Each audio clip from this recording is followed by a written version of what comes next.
আসসালামু আলাইকুম রহমতুল্লাহ বাবরকাত। আমার নাম মুবাশশিরুল ইসলাম এবং আমার সাথে আছে আমার বড় ভাই মুসাব্বিরুল ইসলাম। আচ্ছা, তাহলে আজকে আমরা প্রশ্ন করব। ক্লাস 7 এর বই থেকে প্রশ্নগুলো হবে এবার, এখন যেসব ভিডিও হবে আরকি। তো আমরা আজকে প্রশ্ন করব, এটা আপনারা আমার হাতে দেখতে পাচ্ছেন, ক্লাস 7 এর বই, ইসলাম শিক্ষা ৭ম শ্রেণী। হ্যাঁ, ২০২৬ সালের বই এটা।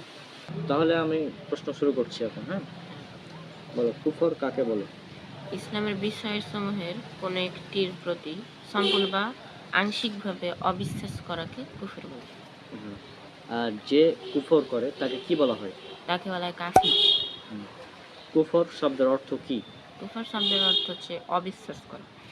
কুফর কিসের বিপরীত? কুফর হলো ইমানের বিপরীত। আচ্ছা, এখন আজকের 4টা প্রশ্ন হয়ে গেল।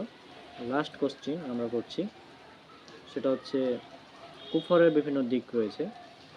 কুফরের কয়েকটি দিক উল্লেখ করো।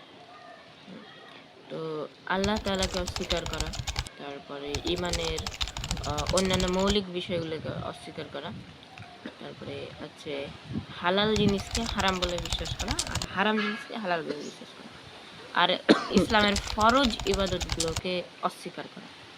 আচ্ছা, কুফর থেকে আর তেমন কোনো ইম্পর্টেন্স কোশ্চেন নাই, তারপর আমি আরেকটা কোশ্চেন করে আজকে বিষয় শেষ করে দিই। হুম, সেটা হচ্ছে, যারা কুফরি করে বা যারা কাফির, তারা মৃত্যুর পর কোথায় থাকবে, এখন সেটা বলো। হ্যাঁ, তো যারা কুফরি করে তারা মৃত্যুর পরে জাহান্নামে থাকবে। সেখানে কি তারা চিরকাল থাকবে না কিছুদিন থাকবে?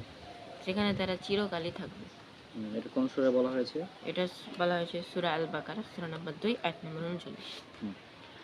আমি হচ্ছে প্রশ্নগুলো এখন বই থেকেই করছি বহু, যাতে পরবর্তীতে যারা এই ভিডিওটা দেখবে এবং এই হুম মানে রাবি হুম ওরা যেন পরীক্ষাতে ভালো করে, এই জন্য আর কি আমরা এই সিরিজ কীভাবে একটু মডিফাই করলাম।